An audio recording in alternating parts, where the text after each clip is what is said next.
Makanter no. Ikan tayo ngayon.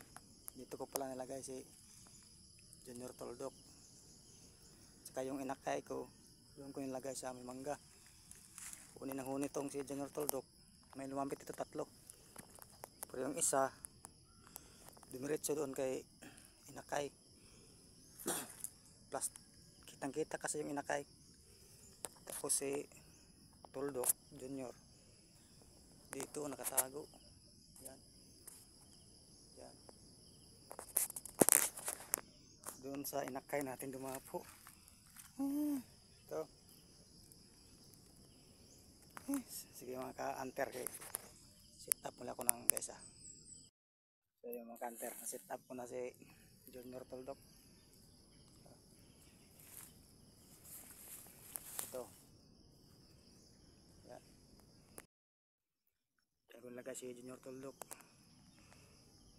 Yung hiniram natin kay Bukyat Channel. Saka yung inakay nandun sa mangga. Nandun.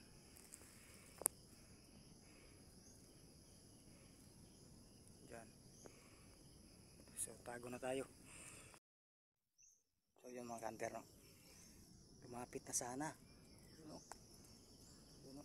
Yan sa mangga. Kinampayan na ni Junior Toldok. Oh. Yan, nilubluban na niya. Kaso may tumakbo yung kalabaw dyan sa baba. Yan sa baba. Tumakbo dyan. Yun yung kalabaw. May kalabaw kasing nilagay dyan. 2. Okay lang. Yung minakay nandun. Yan tayo mga kanter. Ito yung inakay natin. Ilang ko siya nilagay.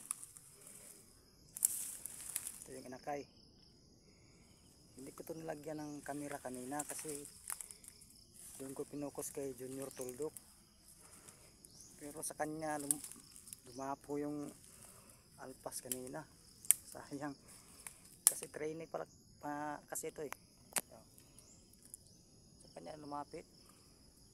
Siya kasi yung kitang kita kanina.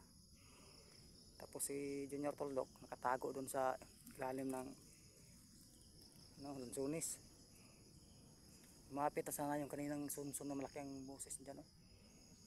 Diyan na sana yun. Sayang. May kalabaw kasing tumakbo.